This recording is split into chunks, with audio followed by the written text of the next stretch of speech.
Hello fellow cyborgs, and welcome to the final part of my ginormous birthday book haul. Today I'm going to be talking about the books that I have recently purchased for myself, kind of one exception, but yeah, the books that I have hauled in the last couple of weeks and the months before that, because there's been a bit. I mean, you saw my Murica book haul that I had 6 there, but these are some miscellaneous ones that have come in after. You know, it's just going to be a hodgepodge sort of video. So for these first books, I'm going to show you I blame entirely Kate Howe and her video on her favorite children's books or something like that. I will link that video down below. She talked about the baby lit books, and I just decided that my future children that don't exist were a perfect excuse to buy more books for myself. Baby lit books are these primers, so primers about numbers, about colors, about the weather, emotions, etc. I think they have over a dozen different primers, and they are classic literature themed, so the child gets to learn about some basic things in these awesomely illustrated board books, and then the parent gets to, or in my case, the adult that just has no children, gets to enjoy the classical references and the little like winks and nods to the classical works that these are based off of. So I chose, of the 4, Wuthering Heights, a weather primer, and these books, these 4 that I have, are all written by Jennifer Adams and illustrated by Alison Oliver. So this one goes through different pictures of different sorts of weather, so sunny, cloudy. The illustrations are really beautifully colored, I think, and each like page set has a different like color scheme, and it's just really, really cool. Now, Wuthering Heights, I don't get on with. It's my least favorite classic book.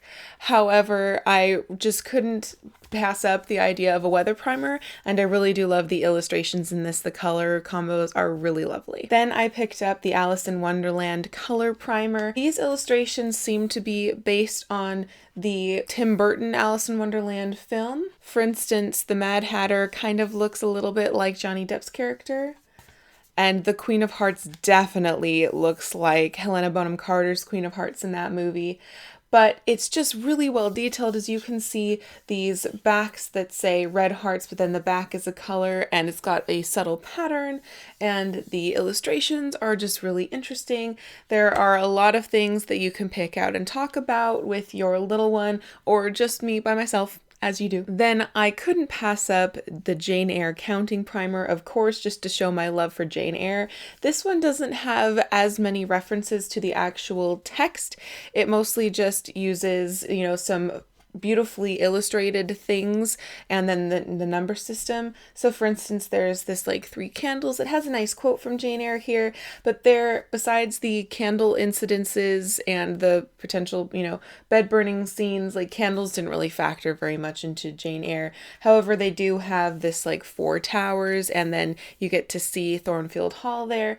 So this one's not as literarily tied as I was hoping, given how much I love Jane Eyre, but the details in these pictures are just beautiful, and I'm sure I will have a fun time picking out the different details with my future little one, or just with myself. And then finally, I decided to pick up something that reminded me of a new favorite, which is Emma by Jane Austen. So this is an emotion primer. So we go through and you see different characters and how they are displaying their emotions. Some of these, I'm just like, what?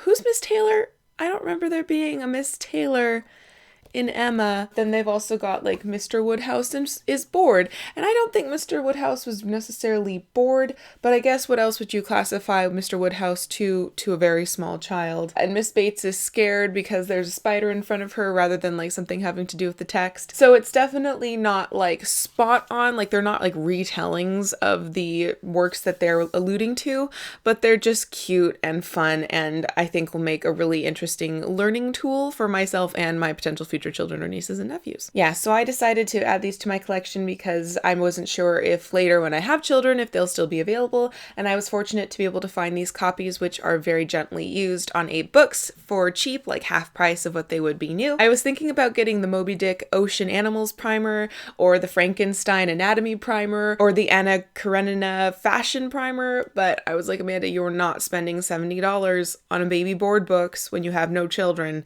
Just, that's not very smart. smart, is it? Thank you, Kate Howe, for letting me know about these, and, thank you, future children, for enabling me to buy books. The next book I picked up on recommendation from Sophie from Portal in the Pages, and it is Essays in Love, a novel by Hélène de Botton, I think. Funnily enough, this is a used copy, but I think it's signed by the author. So this is a very interesting sort of book. It's a novel, but I think it's more just like an exploration of the different aspects of like that all relationships can go in. So like the progress of a love affair, but it also seems to have some intertextuality on the back. It mentions Aristotle, Wittgenstein, Groucho Marx. So I really don't know what to expect, but Sophie said that this is the book that she has recommended most to friends and family in her life, because this is the book that she hands people when they've had a bad breakup, or if they're just, falling out of the idea of love. And since I'm perpetually single, I do occasionally have I'm gonna feel sorry for myself because I don't have a romantic partner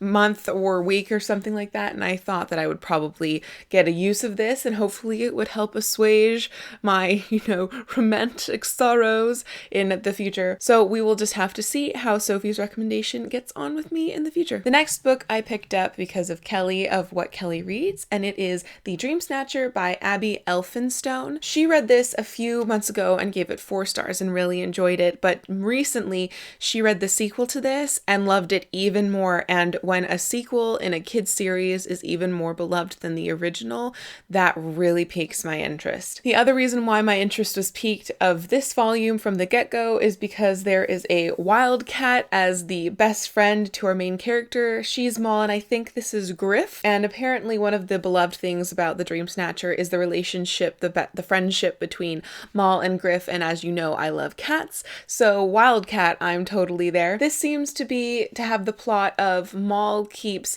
having these nightmares and then waking up and having sleepwalked, and it's because there's a dream snatcher nearby who's trying to lure her to him because she has some sort of special magic or power that she's unaware of.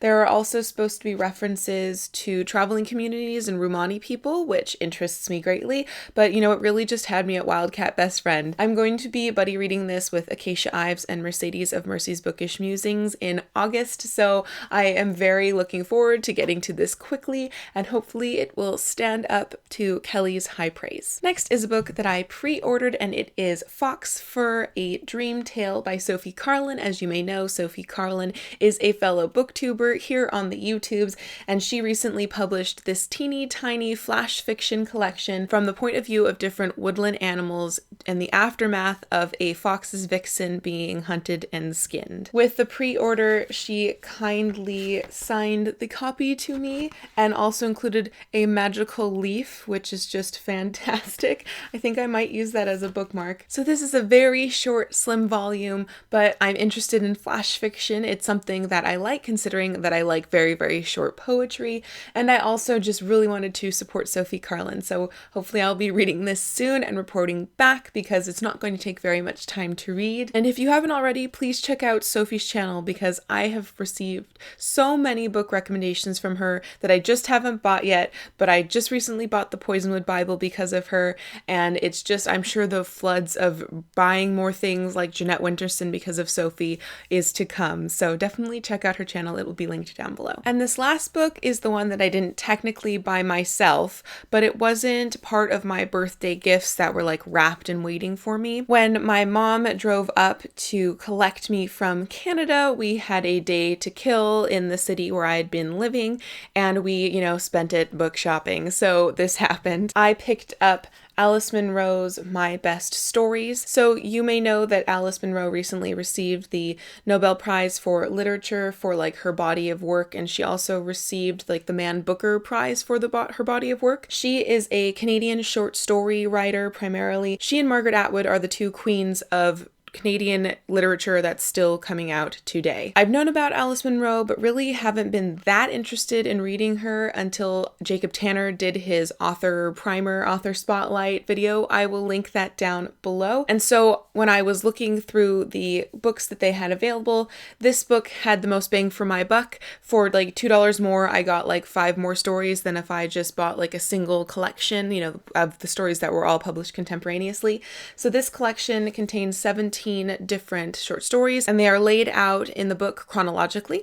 It also has an introduction by Margaret Atwood. And the reason why I had just a few things to choose from to buy a Alice Munro is that I wanted to buy it from Munro's Books. So I had previously been living in Victoria, British Columbia, which is where the bookstore, Munro's Bookstore, exists. And that bookstore was started up by Jim Munro, who was Alice Munro's first husband, and she and him started it up together, but then they eventually divorced.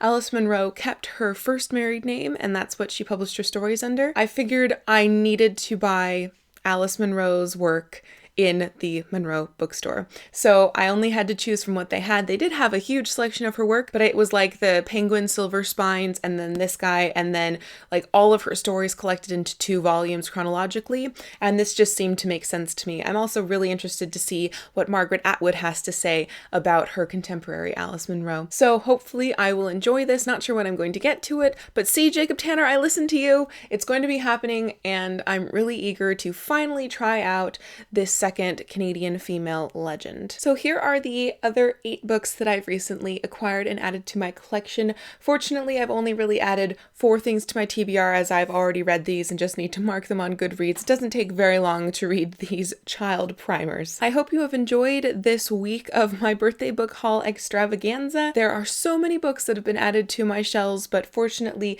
the variety will come in handy in the future when I, cross my fingers, am no longer buying books for myself. Please let me know in the comments down below if you, like me, use your future imaginary children as an excuse to buy children's books. Thank you for watching as always, and until next time, I hope you acquire some books that you are excited to read and continue to be lovely. You are a wonderful narwhal.